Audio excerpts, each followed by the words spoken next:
गोपाळा फाउंडेशनच्या वतीने परभणीतील वेगवेगळ्या माध्यमातून संतोष भाऊ खराटे यांच्या माध्यमातून आणि त्यांच्या फाउंडेशनच्या माध्यमातून कोणत्याही व्यक्तीचा वाढदिवस किंवा इतर सामाजिक कोणत्याही जयंती उत्सवामध्ये एक गोरगरिबांसाठी व किंवा हाकेला ज्या लोकांना खरंच गरज असते, विद्यार्थ्यांना असो किंवा कोणत्याही क्षेत्रात असो, आज योगायोग असा आहे की संतोष भाऊ म्हणजे गोपाळा फाउंडेशन संस्थापक अध्यक्ष संतोष भाऊ एक सामाजिक चळवळीत अग्रेसर असून बी त्यांनी असा उपक्रम ठेवला की आज म्हणजे अपंग व्यक्ती असणाऱ्या त्यांच्या आई आणि 2 मुली येतात त्यांच्यासाठी वह्या, पुस्तक, दप्तर म्हणजे जे शैक्षणिक साहित्य लागत आहे अशा दृष्टिकोनाने की म्हणजे प्रत्येक व्यक्तीने कोणताही वाढदिवसाला इतर खर्च केल्यापेक्षा असा आदर्श आपण सर्व वेगवेगळ्या माध्यमातून घ्यायला पाहिजे.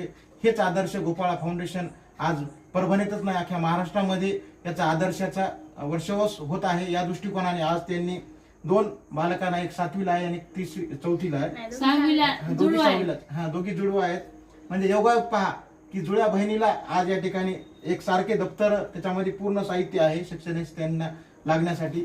या दृष्टिकोनाने आम्ही त्यांना वाढदिवसाच्या शुभेच्छा, मी राष्ट्रजन फाउंडेशनच्या वतीने या ठिकाणी त्यांना एक शुभेच्छा वर्षवस. आणि या परिवारानं आमच्याकडून ही देणगी स्वीकारली. त्यांनी असं आश्वासन दिलं की तुमच्या लेकरांना 12वी पर्यंत कोणतंही शैक्षणिक साहित्य लागो, असं या दृष्टिकोनाने संतोष भाऊनं आणि त्यांच्या फाउंडेशननं या ठिकाणी आवाहन केलेले आहे. त्यालाही आपण सर्वांनी टाळ्या वाजून स्वागत करावं. असे जय हिंद, जय महाराष्ट्र. बेटा धन्यवाद.